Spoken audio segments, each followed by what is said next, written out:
नमस्कार, आप देख रहे हैं न्यूज 24। मैं हूं विपनेश माथुर। संसद के दोनों सदनों में जिस तरीके से आपने देखा, अंबेडकर के अपमान के मुद्दे पर विपक्षी दलों ने जबरदस्त हंगामा किया, लेकिन ना तो लोकसभा में हुई इस मुद्दे पर चर्चा और ना ही राज्यसभा में, और इस तरह संसद का शीतकालीन सत्र भी समाप्त हो गया। लेकिन संसद के बाहर बाबा साहेब के अपमान का मुद्दा सिर चढ़कर बोलता रहा। विपक्षी सांसदों ने विजय चौक से संसद तक अमित शाह के इस्तीफे की मांग के साथ चर्चा मार्च किया, तो कश्मीर से कन्याकुमारी तक पूरे देश में शहर शहर प्रदर्शन हुए। बाबा साहेब के अपमान से पूरे देश में गुस्से का तूफान खड़ा हो गया है। अभी एक फैशन हो गया है, अंबेडकर अंबेडकर अंबेडकर अंबेडकर अंबेडकर अंबेडकर। इतना नाम अगर भगवान का लेते तो 7 जन्मों तक स्वर्ग मिल जाता।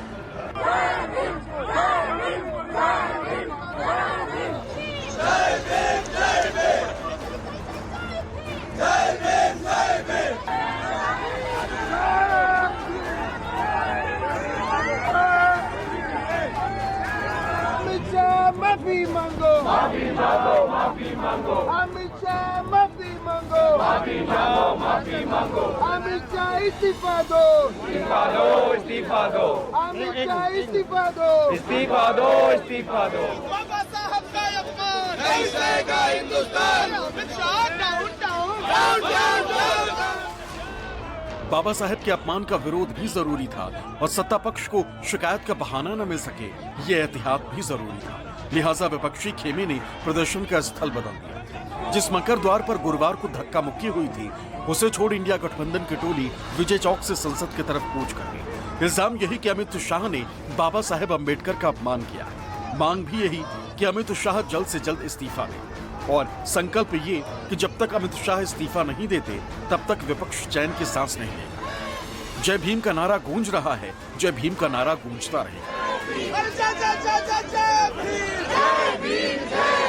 बाबा साहेब का अपमान नहीं सहेगा हिंदुस्तान। बाबा साहेब का अपमान नहीं सहेगा हिंदुस्तान। विजय चौक से संसद तक इंडिया गठबंधन के इस मार्च में शामिल प्रियंका गांधी ने एक बार फिर ये दोहराया कि अंबेडकर के लिए जो भावना बीजेपी और आरएसएस वालों के दिल में है, वही बात अमित शाह की जबान से निकल गई। लेकिन ये देश संविधान निर्माता का अपमान बर्दाश्त नहीं करेगा। बीजेपी चाहे जितना भी कोशिश कर ले, कांग्रेस अपने मुद्दे से भटकेगी नहीं। इंडिया गठबंधन 1 इंच भी पीछे नहीं हटेगा।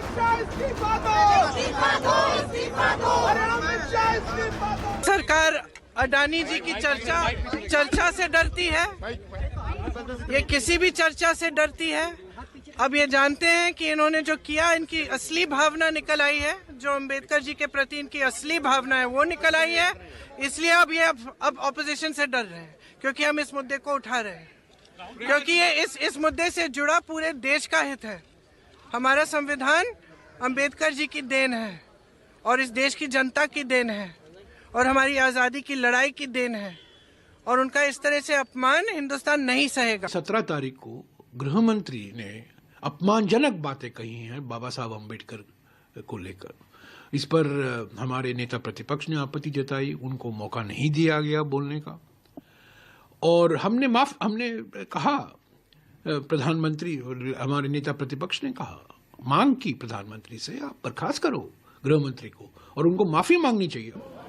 Our agitation is very clear. Amit Shah should resign. जो अविश्वास प्रस्ताव है चेयरमैन साहब के खिलाफ, वो भी स्वीकार नहीं किया गया है। ठीक है, संविधान में कोई सीमा नहीं लगाई गई है कितने बार आप विश्वास प्रस्ताव ला सकते हो। तो बजट सेशन 1 तारीख को शुरू होगा, 30 तारीख जनवरी को शुरू होगा, देखा जाएगा। संविधान के शिल्पकार बाबा साहेब अंबेडकर पर अमित शाह की टिप्पणी बर्र के छत्ते में हाथ डालने जैसी हो गई।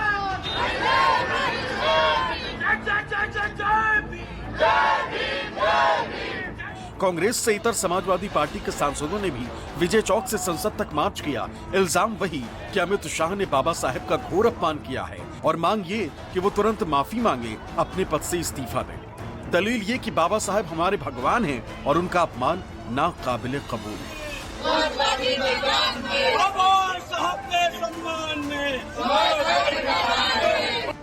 वहीं एनडीए सांसदों ने भी कांग्रेस और राहुल गांधी को निशाने पर लेते हुए विजय चौक से संसद तक मार्च किया। अरे राहुल तेरी गुंडागर्दी नहीं चलेगी, नहीं चलेगी। अरे राहुल तेरी तानाशाही नहीं चलेगी।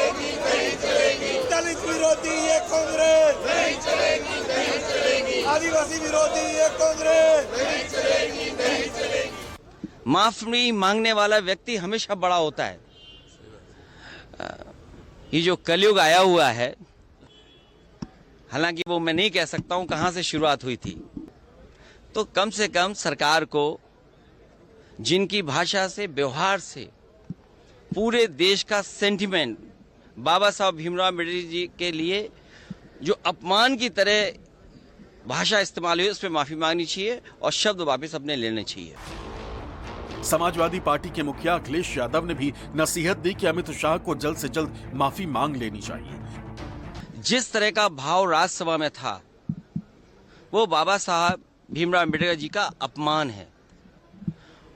न केवल हम समाजवादियों के, बल्कि पूरे देश के शोषित, वंचित, पीड़ित, अपमानित लोग और जो समाज में सबसे पीछे छूट गए थे, उनके लिए आज भी वो पूजनीय हैं।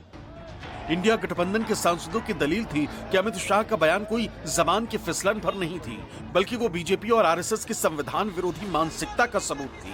यही वजह है कि इतना कुछ होने के बावजूद अमित शाह ने माफी मांगना भी जरूरी नहीं समझा। कुर्सी छोड़ना तो दूर की बात है, लेकिन जिस बाबा साहब के करोड़ों अनुयायियों की भावना को अमित शाह ने चोट पहुंचाया है, उसका अंजाम बीजेपी को भुगतना ही होगा। और आप राहुल गांधी को ये कह करके वो कुछ भी ऐसा कार्य नहीं करते, उनके कोई भी ऐसे विचार नहीं है जो अंबेडकर जी से मिलते हो, और ना ही वो वंचित शोषित वर्ग के लिए आज तक कभी आवाज उठाए हैं। अगर वो संविधान की ही बात करते हैं तो वो बिहार की बात क्यों नहीं करते? तब उनका संविधान कहाँ था जब बिहार दंगों में जल रहा था? मेरे ख्याल में जो कुछ हुआ है वो संसद के बाहर करने में कोई तकलीफ नहीं था। मैं इसमें भाग लिया। संसद के अंदर मेरे ख्याल में सरकार की भी जिम्मेदारी है कि विपक्ष के साथ बात करके कि प्लीज जरा सेटल कीजिएगा और आप लोग आगे बढ़ाइए हमारे देश का काम। अच्छी चर्चा हुई। 15 घंटे से ज्यादा समय तो लोकसभा में, 17 घंटे से ज्यादा समय राज्यसभा में।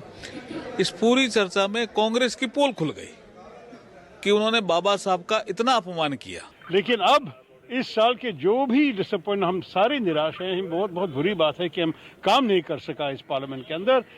कमेटी मीटिंग में तो काफी काम हो चुके हैं, सारे एमपीज का काम कमिटीज के अंदर चले, लेकिन संसद में जो चलना था नहीं हुआ। ये दुखद बात है। अब मेरे ख्याल में जनता को भी निराश होने का पूरा है। अमित शाह के बयान पर तो संसद में चर्चा हुई नहीं। इससे पहले भी विपक्षी दल जिन मुद्दों पर चर्चा की मांग कर रहे थे, उनमें से किसी पर भी विस्तार से चर्चा नहीं, चाहे महंगाई, बेरोजगारी या भ्रष्टाचार का मुद्दा, या फिर मणिपुर या संभल की हिंसा। इन्हीं मुद्दों को दरकिनार करने के खातिर सत्ता पक्ष ने संविधान पर चर्चा तय की, लेकिन वो अमित शाह के बयान से फंस गई। शीतकालीन सत्र इसी हंगामे के भेंट चढ़ गए। दिल्ली से इतर यूपी और तमिलनाडु में भी कांग्रेसियों का कारवां अंबेडकर के अपमान के खिलाफ सड़कों पर उतरा। कांग्रेसियों ने अमित शाह के बयान के खिलाफ जंगी प्रदर्शन किया। उनके इस्तीफे की मांग को लेकर ज्ञापन भी दिया। यानी अंबेडकर के अपमान का गुस्सा राष्ट्रव्यापी हो गया। कश्मीर से कन्याकुमारी तक आक्रोश फैल गया। Bureau report, news 24।